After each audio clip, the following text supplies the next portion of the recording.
So early this April, I flew to Ho Chi Minh City with MAEKAN photographer Christopher Lim.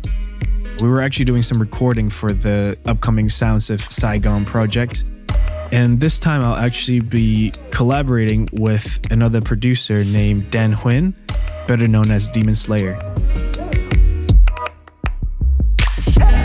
So when I met up with Dan in Ho Chi Minh City, he introduced me to his friend Jenni, who is a very accomplished film producer. She has been making films in Vietnam for almost 10 years now. And she was very kind to share her perspectives on Vietnamese film industry, what it's like growing a film scene there, and some of the unique challenges filmmakers face. My name is Jenni Trang. I was born in 1980. I'm not afraid to show my age. And I was born and raised in Houston, Texas. And then I moved to San Jose, like Santa Clara area for high school, and then to UCLA. And then after UCLA, I just stayed in LA until I moved to Saigon in 2009. In 2005, I did a film called The Rebel, which is in Vietnamese, Yo Mau Hum. It's a 1920s film based in the French colonial era of Vietnam. And it was an action drama. And I was the first assistant director. So that was like my first time working in Vietnam. And then I kind of sort of got cut, like the bug a bit, you know?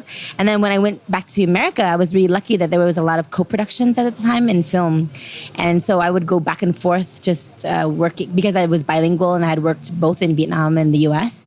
I would say like every year I would go back once or twice a year. And then in 2009, my old boss, Jimmy, I've been in Gen Phung Films. He offered me a 1-year contract as like an in-house feature film producer. So then I thought, at the time I'd just broken up with my boyfriend and, you know, I was like, what the hell? So I tried it for a year, and then after that, my contract ran out and I just decided to stay because I felt like the film industry was growing a lot. Basically, since 2009, I've been working both as a producer and assistant director, and mostly feature films, but also commercials, music videos, documentaries. When you say you felt like there's a lot of changes in the film industry in Vietnam, is there any specific things that you felt it's pushing a direction, or how do you feel like there's a change there? When I was younger, I didn't know what I would become. I knew I wanted to do something in the arts, and specifically I wanted to write, actually. And so for a moment, I wanted to be a spoken word artist and to just focus on that. Probably not as lucrative a career. But then I sort of kind of fell into film with, you know, having friends that did film. And then when in the US, maybe I only worked in the film industry 2 years before I moved to Vietnam.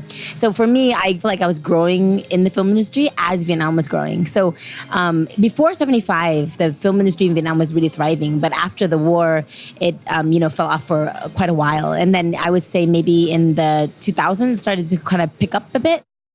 So when I came in 2009, there was maybe 4 feature films produced a year. And then now, 9 years later, there's like over 60 feature films produced and distributed, which is crazy because not to say that every Vietnamese film is great, but just the sheer numbers of it is really astounding. I mean, before, when I first came, if a movie, was able to like have a box office of $1 million, that's sort of like this far-fetched dream, And then now it's kind of average. If you get $1 million, it's sort of like maybe you'll be okay depending on your budget, but you're really aiming for like 4 or 5 million. Right from the beginning of the conversation, Jenni started explaining there's actually a lot of movies being made in Vietnam recently. There's a huge increase in the productions, but more importantly, there are movies in different genres are being explored. I think that before, there was a lot of comedies, kind of like broad comedies that were mostly films coming out in like kind of January, February. Yeah, during Lunar New Year. Usually like slapstick comedies with sound effects like and dun dun dun dun. Yeah. Very, very like Three Stooges. Ish. And then now there's more and more genres. So they started, opening up to, dramas and art house and thriller. And so it's really good to see that. I mean, comedies are still the majority, but I think but definitely like there's just more people taking chances. Is it hard to have your own style in Vietnamese cinematography? I think it is definitely hard to have your own style just because, sometimes we forget, but, Vietnam is still a communist country. So we still have to do a lot of censorship. So everything is censored. If you're a foreigner making a feature film, then you have to submit your script to be censored. And then once you get the approval, then you get the permits to make the film. If you're local, you don't, but you do have to submit it later on once you've edited it and before you can distribute it in Vietnam.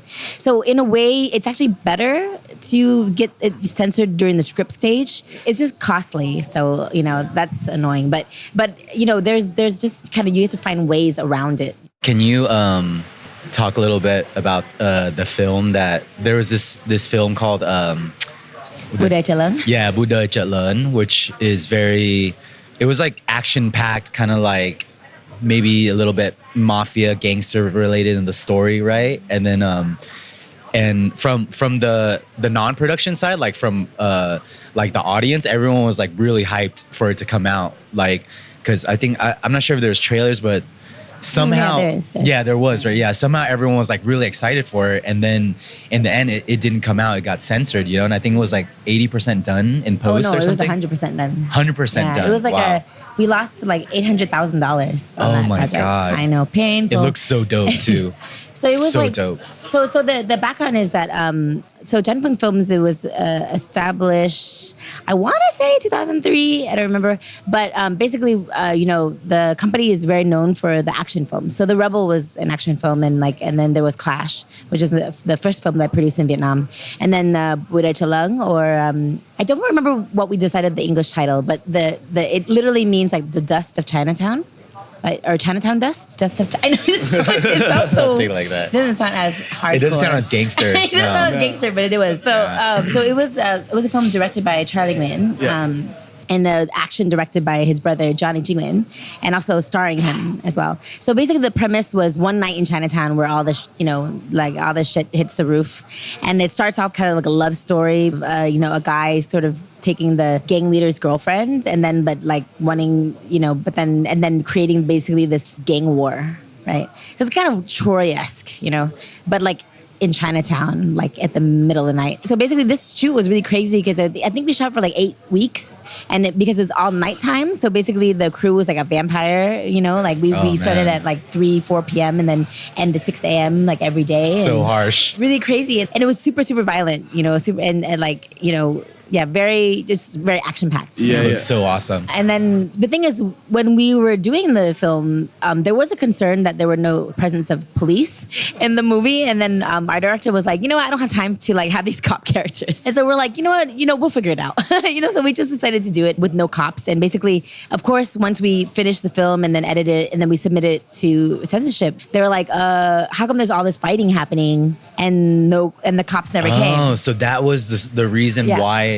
So that was the first reason. And then also it was very violent. So the problem was twofold, So we decided we did extra shoots, and we actually went as far as making like one of the characters an undercover cop, and sort of like adding these scenes of cops and like basically keeping everything, but like, But the thing is that behind the scenes, is during that time, our director and our action director, they went online, and this is when Facebook started to getting like really, really popular in Vietnam, and they put up like the letter from the censorship board of like what we need to change, and sort of like kind of a call to action of sort of like, hey, we're so limited by these guidelines, like if we want to advance cinema in Vietnam, like we need to have the government more understanding, like whatever. And I remember that post. Yeah. It was a big deal. It was crazy viral. And then the thing was like, and our argument was also, like, hey, actually an anti-gang movie. And so it needs to be violent because it needs to be so crazy that like at the end of the day, people don't want to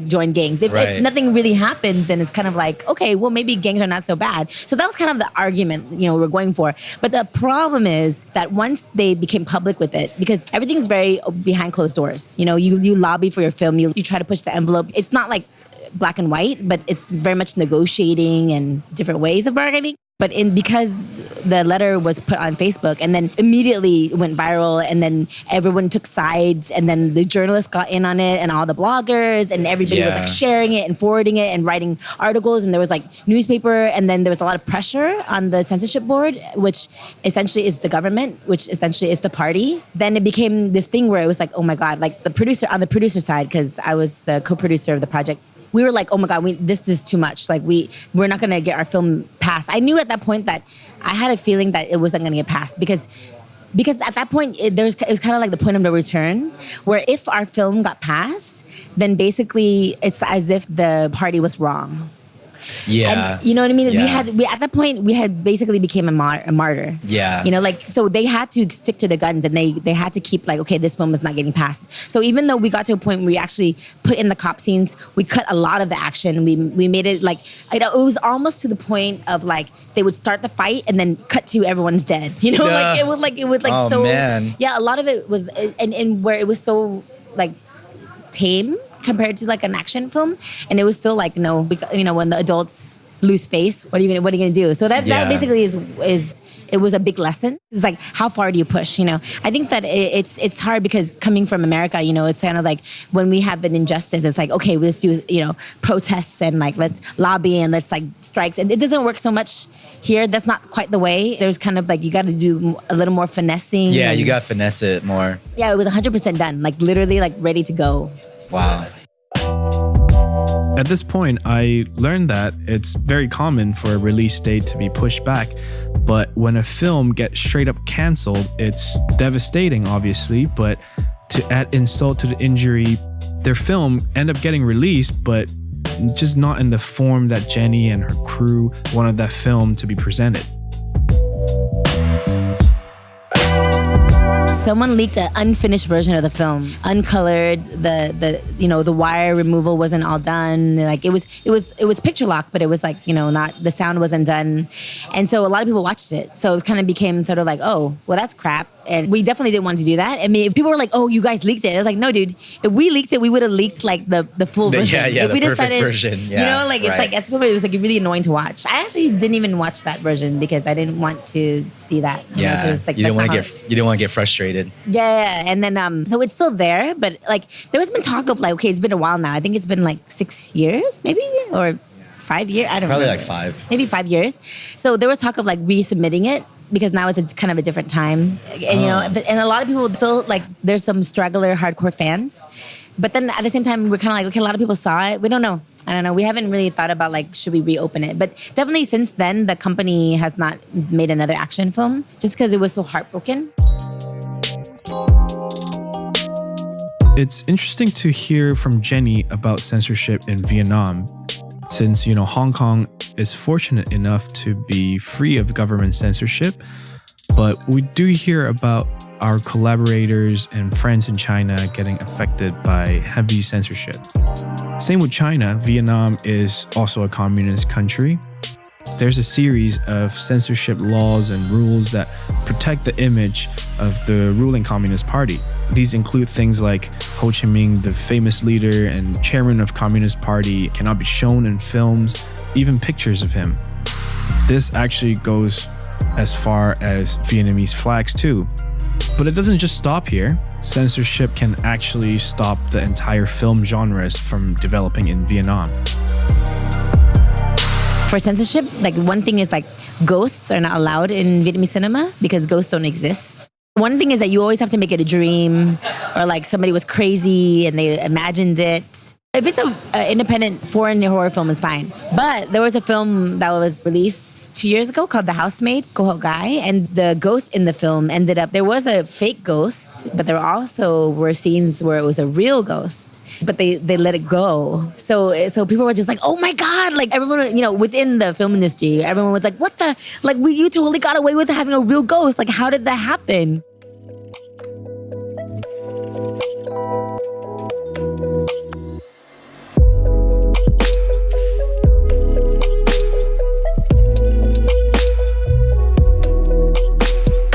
While creative freedom in Vietnam is going to be an ongoing battle, for the time being, Jenni and her friends have actually set sights on challenges that they could tackle immediately. For example, the industry standards and working conditions of the Vietnamese film industry. I think that we're still, one of the things where me and my colleagues are trying to improve on the current system is sort of like the sense of organization and the way that film sets and productions are run, and especially, and also like sort of like paying people their creative dues. There's certain, in a film crew, there's like hundreds of positions. There's so many things that you don't even realize that put into making a film. That like certain things like a script, right? So like the script is like it's the backbone of the project, and yet we never really have a huge budget for scripts, and there's like huge demand for script writers, like huge demand. I mean, there's like barely any writers out there. Like it's weird. It's like I don't know, Vietnamese writers, and so but then if you compare it to like writers in like the Hollywood industry, they get paid a lot. They get paid like almost as much as the producers. They don't get paid as much, but it's such a long period of time. Right. So so there's not like just a flood of like scripts that are submitted to you guys all the time, like there like are a lot Hollywood? of scripts submitted and a lot of bad ones. There's actually a lot of bad writers. I think that it comes with a lot of educating the youth and the kind of the new generation of filmmakers coming up on every level of like producing and directing and writing and lighting and art and styling. I mean, all of it needs work.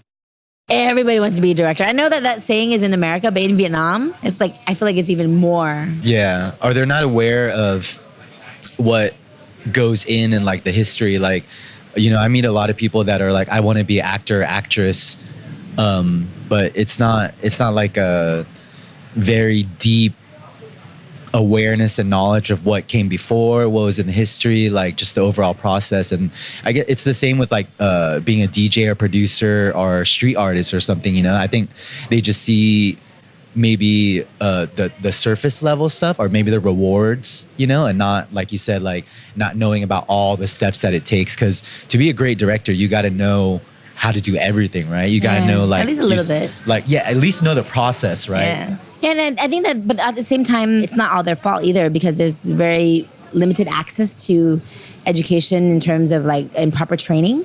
And at the same time, because the film industry in Vietnam has grown so exponentially, there is a high demand. So you'll see like kids that PA'd or interned on one project, and then all of a sudden, because they're sharp and they're like amicable, then suddenly they're being asked to like produce another project right away, and then they're like okay, and they just do it. Maybe some parts they'll get lucky, and then some, and then they skip so many steps. It hurts later, and then even like people that I've chosen to mentor, like I feel like they still need more time with me, but then they've already like jumped in, like already like doing their own thing, and I'm kind of like, oh, okay. I mean, they're still like better than a lot of other people, but at the same time, like, I wish I had you for just a little longer. In the film industry, it's all about paying your dues.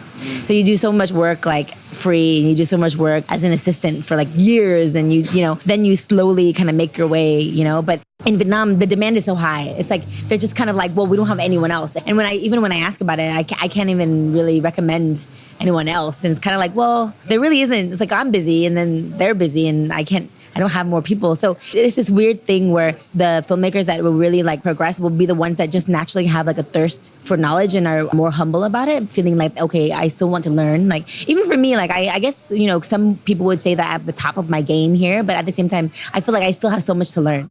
It's like how I was talking to you guys about the graffiti and street arts, it's the exact same thing. It's like you skip out on so much stuff, on history, on traditions, on culture, and then you just jump. And then of course when someone else who's experienced looks at it, they see what's missing from it. When you see like a film that's made and you're like, okay, they took shortcuts, or look, they'll get the lighting or something, you can totally tell, like if when you're experienced. So yeah. Has your approach of filmmaking kind of changed because of that? Yeah, I think film is still growing, and it's still like, we don't want to reinvent the wheel, but at the same time, you can't completely adopt the Hollywood system here. So it's really about like working with what you have, and then working with locals and sort of learning from locals while they learn from you. At the same time, I want to surround myself with people who really understand that, like, hey, does this work or is this not going to work? And then know your audience too, right? So when we're doing a feature film, it's kind of like, okay, is this something that is for the Vietnamese audience, or are we trying to make it international? But then you kind of run the risk of, like, if you make it too international, the local market won't like it. But then do you care about that? You really have to, first of all, decide what your audience is.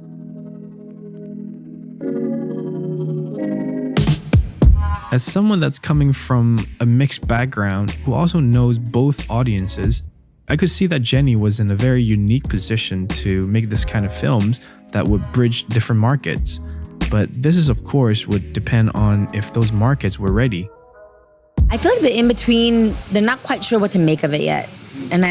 But at the same time, it's still changing.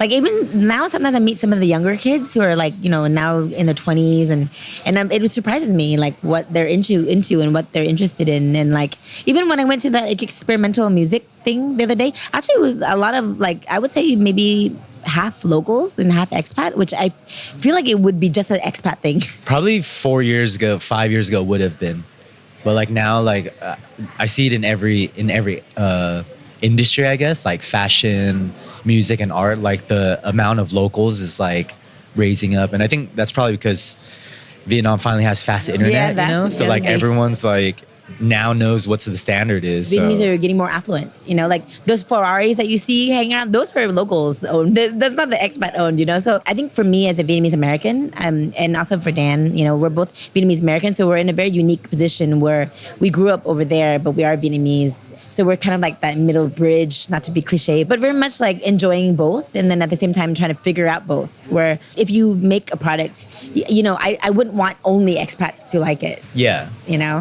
And just because I am Vietnamese American, for sure, it's not going to be only locals like it either. So it's kind of like trying to figure that out. And it's still like, there's no answer to it. Like, it's funny because a few years ago, we felt like, okay, we know what the film industry is like and what people like. And then there were a few projects that didn't do well in the box office. And we're like, what happened? And then there were projects where like, oh yeah, that's like terrible. And then it did really well. And then we're like, wait, what? Right. You never know. Right? Yeah, you never know. And I think that, now, for me, I feel like PR and marketing is a huge thing. And only because, like I said, there's just so much content that people don't know what to watch, what to do, what to see. And I think that it's across the board. And so you'll see industries like branding becoming much bigger in Vietnam than before. Yeah. I would say like when I first came, there was like no branding. It was like, there's none. Then people didn't think about that. Like, oh, how do we brand this? They're like, huh, what does that mean? Listening to Jenni and Dan talked about the creative challenges in their own city, it felt pretty close to home. Hong Kong has similarities in that we talked about, framing the scene around the mixture between East and West, local and international, or expats. For creatives that's arriving from overseas, I'm always curious what their reasons is for staying in their new home, even with all these obstacles. For like a difficult environment like this, what makes you want to keep pushing more and getting more involved in changing this scene? Well, on a personal level, I think because I am Vietnamese, that making films in Vietnam in the Vietnamese language for Vietnamese people, it just, there's a satisfaction that is very deep and it's very meaningful. And I'm not saying that like every film is, an Oscar film. Definitely, we've done broad comedies, but I think that when I was making film in America, like on certain, not necessarily, subjects that I felt close to, is very different from when making a film here and with people that I really love. And I think that the film industry in Vietnam is small enough where everybody knows each other and everybody supports each other. And I've always said that that's the one thing that I really love about the film industry here, because it's not as competitive as other industries in the sense that Vietnamese film is lumped into one category. So like when a Vietnamese film comes out and it's good, it's a win for everybody. So if a Vietnamese film comes out and it's bad, then in general people are just like, oh, Vietnamese films suck. Whenever a Vietnamese film comes out, and especially one that is made by like a Vietnamese American filmmaker, which is like another kind of category, as you could say, then there's even more pressure. Then I'm always like, oh my God, please be good, please be good. Because if a lot of films come out and it's good, then it's great for all of us. But lately, when the boom happened, when they're just jumped from like freaking 40 films a year to 60 films a year, which is in the last couple of years, there are definitely a lot of films came out that are really rushed, made for like no money, made by people who had never directed anything, but just thinking, wow, films make so much money. So I can do it. Let's make some money. And that's where the motivation's coming from, not necessarily like, let's make a great film or tell a story. And so and then it's like, oh, let's just, put money out and hire this really popular actor. And then that really hurt the film industry as a whole. Because then the audience became confused of like, oh, I thought this guy made great movies, but then now that movie was so bad. And then it's just like, you know what, Vietnamese films suck again. And then like, we're gonna watch, a Hollywood movie or a Thai movie or The reason why I'm in Vietnam, and I've been in Vietnam for like 9 years, is that it's so unpredictable. I feel like film is still unpredictable for me, and I still feel like very inspired by Vietnam. Box office success can be very hard to predict, but more often than not, good story is the first place to start. And if it's really good, star power, production values, and marketing become less relevant. It's also very inspiring because like last year there was a film called Em Chưa Mà Tám. The English title is Jailbait. And it's about a 17-year-old girl, high school senior, who basically traps a 35-year-old man with a sex tape in order to get her ex-boyfriend jealous. It's a teen rom-com, and it broke the box office record. And, it was produced by my old company. And, it's really crazy. It was like a phenomenon. Like, we knew that it would do well. Like, when I saw the first cut, I was like, oh my God, this is going to do well. But we didn't think that it would, like, crazy break the box office. Because before, there was sort of like a scale of, like, the highest box office for Vietnamese films, and then the highest box office for Hollywood films. And there was kind of like a big gap. At the time, the record was like a little less than $5 million, right? And then the top 3 Hollywood was like Fast Furious, 7, 8, and Kong, right? And Kong was like 160 billion or something, a little less than 8 million. And then Em Chưa Mà Tám made like 10 billion more. So, which is like crazy. Like, it's not even like it barely beat the record. Like, it smashed it. And it's just like this little like, teen rom-com with like, and actually even the cast wasn't anyone like what you would call A-list famous actors, but it was just such a great story. And it was such a charming and hilarious that people kept watching it, and it just became this like crazy phenomenon. And the thing is, not only in terms of numbers, but what it proved was that if a Vietnamese film came out that was good and people connected to it, it would do better than a Hollywood movie. And so that was like the big thing that made everyone really inspired. Because I think that some other Asian countries is still like Hollywood is top. It's like we can never beat like what a Hollywood movie will reign in, for us. And then also like last year, I don't know if it was beginning of this year or maybe beginning of this year, Em Chưa Mà Tám won a national award in Vietnam that traditionally always goes to what we call a government film, like a government funded film. So it was the first time that like a privately owned film was able to win the first place, which also was like a huge. That's a big deal. Like point of pride, because even it could these awards, it's always a government film that wins, and the fact that they're open to like independently funded is a huge milestone, like on a national level. I finished our chat by asking Jenni one last question of what the future holds for Vietnamese cinema and what she hopes to accomplish as a producer. I think in general, I'd like to see more different types of films. People really pushing the envelope, and like people taking risks of like doing a subject matter that might be a little uncomfortable. There's definitely projects I wanted to write and direct, and I really enjoy producing. I love producing, and I'm not someone that wants to like full-time direct necessarily, but they're just specific projects that I definitely want to do, like specifically kind of like women-centered, like strong female characters, probably based on myself.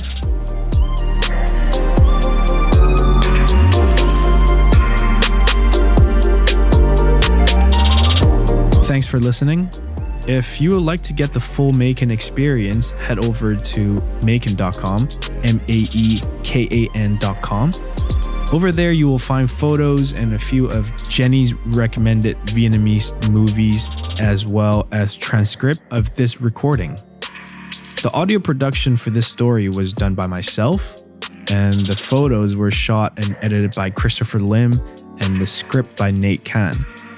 The rest of the MAEKAN team include Charisse Poon, Alec Rose, Gordon Hui, Alex Malin, and Eugene Khan.